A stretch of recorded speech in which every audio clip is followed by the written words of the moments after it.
ViewModel is a class that is responsible for preparing and managing the data for an activity or a fragment. A ViewModel is always created in association with a scope and will be retained as long as the scope is alive. For example, if you associate a ViewModel with an activity, the ViewModel will be serving the activity with data as long as the activity lives. This means that a ViewModel will not be destroyed if its owner is destroyed for a configuration change. The new instance of the owner will just be reconnected to the existing ViewModel. ViewModel will live until the activity with which it is associated is finished. If you see the lifecycle of a ViewModel from the official documentation, we can observe that ViewModel is alive until the activity is finished. If it is in the case of a fragment, until the fragment is detached, the ViewModel will be alive. For the configuration change also, the ViewModel is alive. To see this lifecycle diagram, I will be pasting the link in the description. The only responsibility of a ViewModel is to manage the data for UI. It should never access your view hierarchy or hold a reference back to the activity or a fragment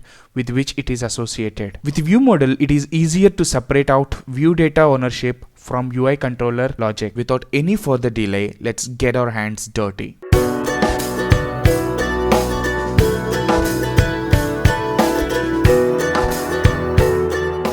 We are going to use the solution code from the previous video, for which the link is again given in the description. If you open this project and run this project, you get to see an output like this. If you click on the plus button, the value is getting incremented. If you click on the minus button, the value on the score text view is getting decremented. But if you rotate the screen from portrait to landscape, the value is getting reset. Same as the case with if you rotate back the activity to portrait mode. So let's use ViewModel to address this issue. In order to use a ViewModel, the first step is to add a dependency in your build.gradle file of your app. Search for ViewModel dependency. You get to see the link from developer.android.com. If you open this link and scroll down a little bit, you get to see there are a lot of dependencies. As we are going to use ViewModel, let's copy the dependency corresponding to the ViewModel. Also, check the value of lifecycle_version variable. The value of lifecycle version is 2.2.0. Now go back to your app level build.gradle file and paste the dependency. Replace this lifecycle version variable with 2.2.0. Click on sync now so that your ViewModel will be added to the project. As soon as it is added, let us create a new class by right clicking on the package, going to new and selecting Java class. Let's call this class as main ViewModel. As I am going to associate a ViewModel to my main activity, I am naming this class as main ViewModel. Now we have to extend this class to the ViewModel class. Let us create a constructor. To easily create a constructor, press Alt and insert together. Choose constructor from these options.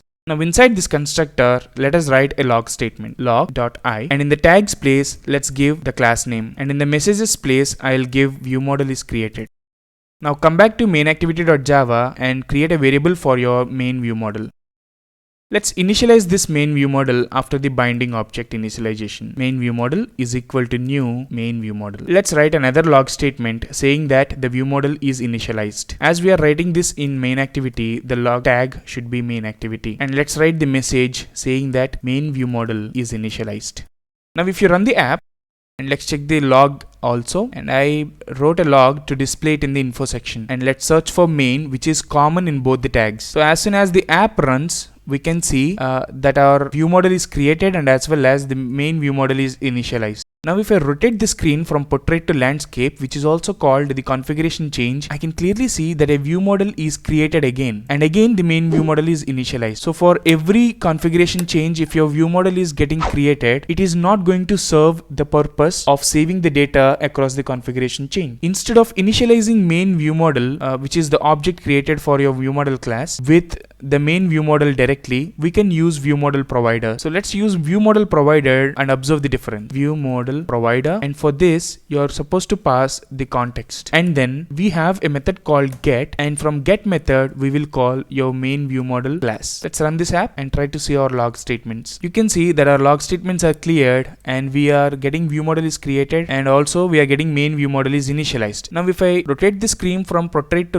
landscape, I can only see that my ViewModel is initialized. I cannot see that my ViewModel is created. During the configuration change, only your activity is recreated, and for the recreated activity, we are connecting this activity to the existing old view model so that we will not lose data. In the view model, we have a method called onClear. If you override onClear and write a log statement, we can even observe the differences very clearly. And in the messages place, what I'm going to give is view model is destroyed. Now run the app and check the log statements.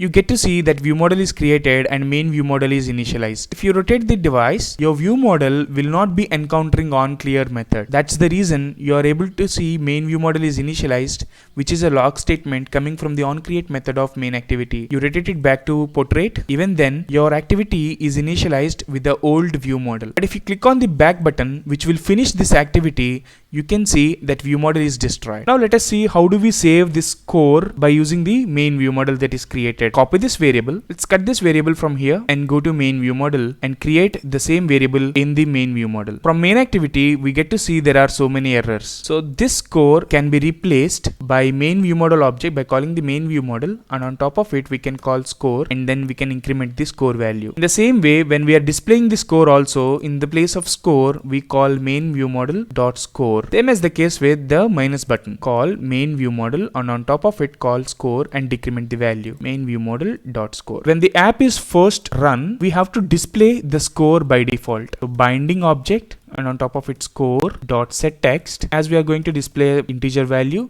let us convert it first to string by string dot value of function. Place the value score, that is from main view model. Now if you run the app, 0 is displayed. If I click on plus, the value is getting incremented. Now if I rotate the screen from portrait to landscape, which is configuration change, I'm not losing the data. If I rotate it back to portrait also, I'm not losing any data. For more clarity, let us separate the data related code from the UI related code. So the data related code is the incrementing of score and the decrementing of the score. So for these two things, we'll have methods on main view model.java. So on main view model.java, let us create two methods, increment and another method called decrement. Here I would just give score plus plus, and in the decrement function I'll give score minus minus. Now from main activity, instead of directly modifying the score on a main view model, what I'll do is I'll just call increment method on top of main view model. Same as the case with decrement. Now the data logic is separate from the UI logic. We are not modifying the data directly on the main view model. All the modifications to the data are happening on the main view model. This is about view model. We can save any kind of data by using a view model. Not alone integers, we can also store different data structures also on view model. That's all for this video. Hope you guys like it. Consider subscribing to my channel. Thank you so much.